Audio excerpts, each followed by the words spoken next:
So today I'm joined by Angelika Lichnerova.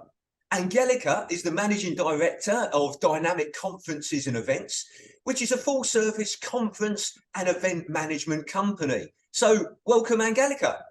Hello. Hi, good to see you. Thanks for joining us today. Thank you for the invitation. Great. So look, Angelika, let's start off. Tell us a bit more about Dynamic Conferences and Events.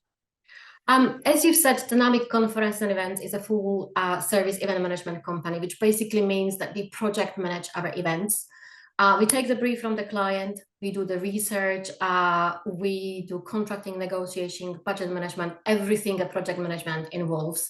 And then we accommodate clients on site, or we manage the event on site when it's in-person event, or we do it virtually, and the wrap, so the entire cycle really. Primarily, we focus on what we call residential conferences, which means that our attendees also stay overnight, accommodated for a night, maybe even a week. And during that week, they will have business meetings, networking opportunities, loads of social events. So it's like a full experience really for them. Okay, sounds fantastic. And it is. And Angelika, you're the Managing Director of Dynamic Conferences and Events. How long have you been Managing Director? For the couple of years. Couple of years, great. Okay, and what are your primary duties as the Managing Director? Okay, so it's basically almost everything. You know, when you're running a business which is still in the category of, well, I don't like saying we are small business, because in our attitude we're not, but in terms of the size of the operations, we probably still fall in that category. So as anybody who is running that size of operation, you have to focus on almost everything. One of our major challenges over the last couple of years was introducing a new structure into business and introducing more solid processes into business, which basically means that I, as a managing director, don't have to necessarily focus on everything in great detail, but there is a team which is now a great supporting team for myself. But in reality, I'm a very detailed person, I'm a very focused person, and I like to be involved in almost everything and anything. Okay, so you like to have your finger on the pulse in terms of what's happening. It's not in as many details as I used to, maybe when I was purely focusing on operations, because I started as an event manager within Dynamic Events, but it's still kind of overseeing absolutely everything. Yeah, okay, great. And actually, whilst we're talking about that, because you've been with Dynamic Conferences and Events for what, 15 years plus? Yeah, it's been my 15th anniversary 3 months ago. Yeah. Happy anniversary. So look, and you started as an event manager. So what are the main skills that you've had to develop to become a high performing managing director? You know, to that change of position that you've had over those years? Because my background is from project managing, I was never really so much involved in business development and finances. I was involved more on a project level than on the overall company level. As I said, we have an amazing team in place, so I have very skilled people focusing on business development and on finance, but obviously I had to develop my skills to be able to set up a strategy and to have meaningful communications with them. So that was probably my biggest personal challenge. And then I think every single company out there in the world has been recently screaming about the lack of talent. So the other thing was literally about attracting the talent, setting up Dynamic as a very attractive employer, and then training those people up. Okay, very good. And you mentioned a really interesting thing there that I really sort of support with my clients that I coach, is that you said about attracting the right employees. And I look at recruitment like marketing. You know, as you say, there's a real lack of talent out there, and businesses have to be attractive to employees so that those employees want to work for your business. So what have you done anything in particular to make your business attractive to new employees? We have put a lot of resources in and a lot of investment into looking how to get people in. For the first time, immediately during pandemic still, we started working with an external consultant who helped us to review our recruitment process. We trained the team into interviewing new future colleagues. But we also created, well, I think we're much clearer now on what the opportunities are internally, and how people can develop their skills and how they can develop their career. So when we say we employ someone as an event assistant, we are actually employing future event managers, and we help them to recognize what the journey will be. We do a very thorough induction training. We do a buddy system. And what is really, really specific for Dynamic, ever since I recall all those 15 years, we've been talking and implementing we've been talking about the line culture. And that's something we picked up from our business coach years ago, when we try to involve people into our major decisions and try to really make sure that, everybody's got like a spike performance and moods. But we just really want to make sure that we support each other and that people take responsibility and accountability for everything they're doing. Okay, like it. So it's about creating that environment that is conducive to employees developing and that alignment between that and the business goals, Absolutely. and then supporting them through that growth. Okay, very good. And look, you mentioned it there as well about values, and I see from your website that you've got three main values of positivity, creativity, and trust. Why do you see those particular three things as important to your business? They are all very much linked together. Trust is a huge thing for us and our clients. They trust us with their brands, with their values. They trust us with their attendees, their audience. So for us, it's not just doing a one-off event and just delivering a business meeting or an award dinner. Majority of the clients we work with, we've had them for years. We have a client we've been working with for about 17 or 18 years now. So it is a longevity which is built on that trust. And equally, internally, if the team cannot trust myself, if they can't trust in what the company represents, so that is a huge thing. And then positivity goes back to about the line culture and creativity. Well, we are in an event industry and we have to be creative and bringing new solutions in. Okay. So you see those three values as important internally, but also really important externally to your clients, to demonstrate those that you're demonstrating those three values to your clients as well. Both internally and externally has to be connected. If there is a disconnection, it's just not going to work, and nobody's going to really trust you and believe what you're saying. Yeah. Okay. Like it, and that's how because you said there as well that you work with your clients for a long time.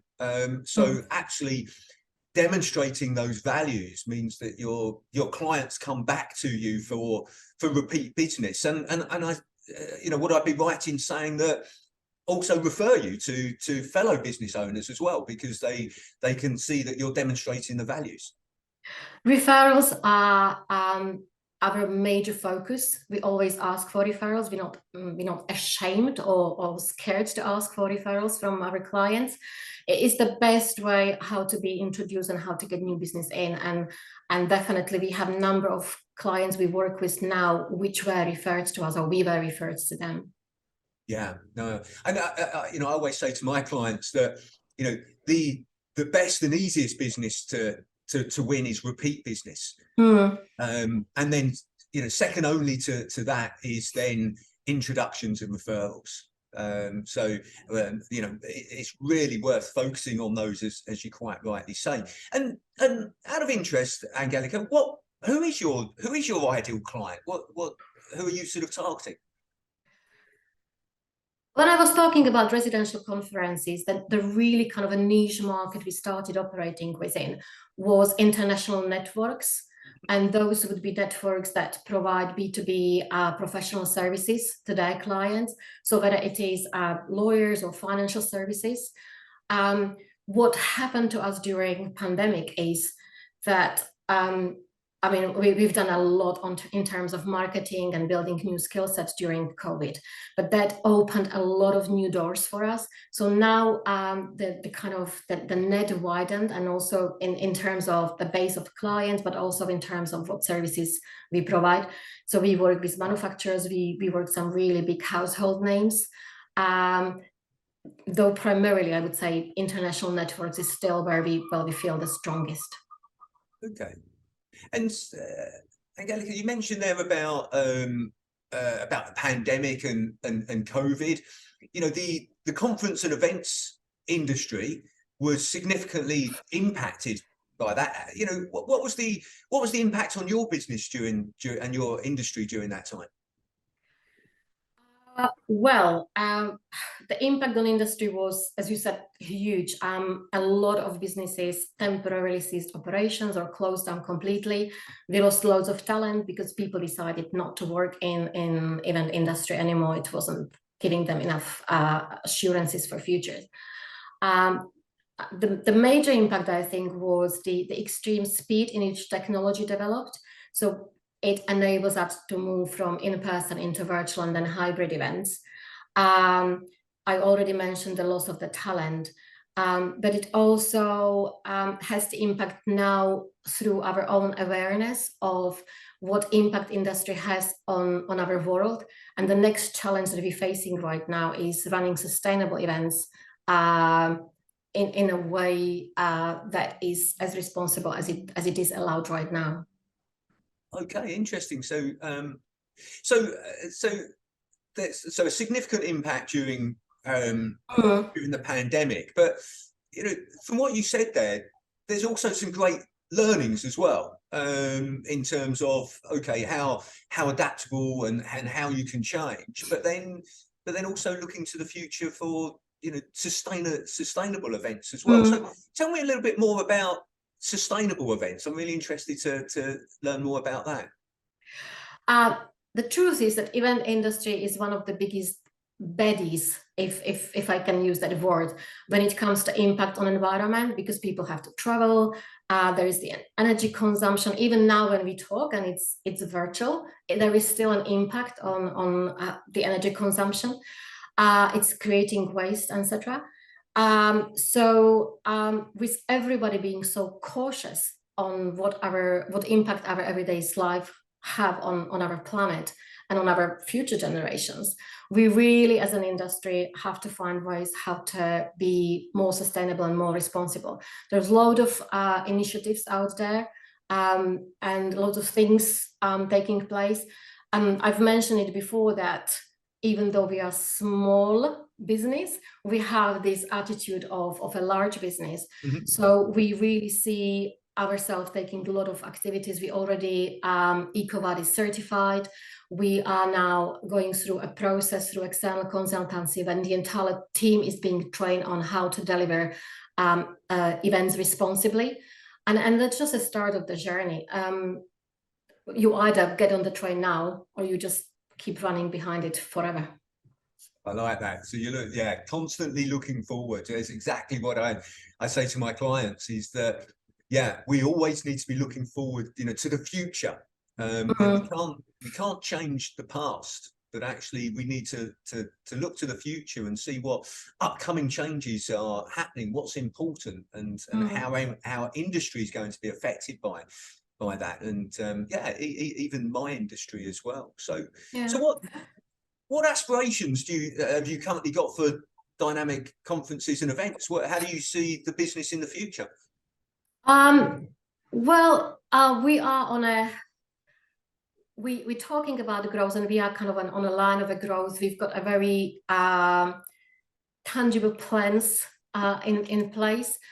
We spent the last couple of years building a really strong team. And I mentioned before, it was a bit challenging to get the right talent in.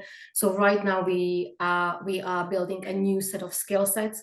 And we are looking into different industries in terms of our widening our client base. We're looking into enhancing more technology and bringing more technology into our events. And then the sustainability is a major thing for us to secure our future. Okay, I like it. So you're looking to sort of expand into different markets and also using technology and keeping up with technology and with a focus on sustainability. Very, very good. So so what's been your biggest learning since you've been a managing director, Angelika? I would say not being afraid of making mistakes. Okay. And resilience, that really is something, is that, you know, I am very detailed. I'm very kind of a result focus. So being more adaptable, worry less about change, and just really keep moving forward. That was probably what I would find the strongest learning point across the last couple of years. Yeah, I like that. The not being afraid to make mistakes and being resilient. I remember having a conversation with Brad Sugars, who's the founder of Action Coach. He set it up about 27 years ago, and he's also a very successful entrepreneur and business owner. And I said to him, Brad, you know, how come you've been so successful? And he said to me, Simon, he said, I've made more mistakes than other people. I like that. Yeah, absolutely. So, you know, and I think, you know, as long as you learn from those mistakes, I think there's also a saying that says, you know, there's no such things as mistakes, just learning opportunities, which I also like as well. Yeah, we have a lot of young people on team who are graduates, and typically they are very scared of making mistakes because they just take it too personally. So it just takes a bit of experience, a bit of assurance, and a bit of love, maybe, and patting on your, you know, on the back. Just saying that it is okay to make mistakes. You just have to be able to keep going. Yeah, and it links to what you sort of said earlier, Angelika, about sort of that creating that culture and that environment where actually people are you know, can make mistakes without feeling as though, you know, they've done something wrong. And you know, I remember working with two different organizations. One organization had a philosophy of ask for permission, not forgiveness. So in other words, you had to ask for permission to do anything and everything. Yeah, no, you know, there wasn't an environment of, you know, making your own decisions and acting on your intuition. And the other organization I worked with had a philosophy of don't ask for permission, ask for forgiveness. Right. Yeah. So in other words, actually make a decision based on what you think is right at the time. And if it turns out to be the wrong thing, then hold your hands up to it and say, look, you know, I made that decision at the time that I thought was right, and ask for forgiveness. So ask for, you know, the second organization was ask for forgiveness, not permission. Whereas the first one was ask for permission, forgiveness.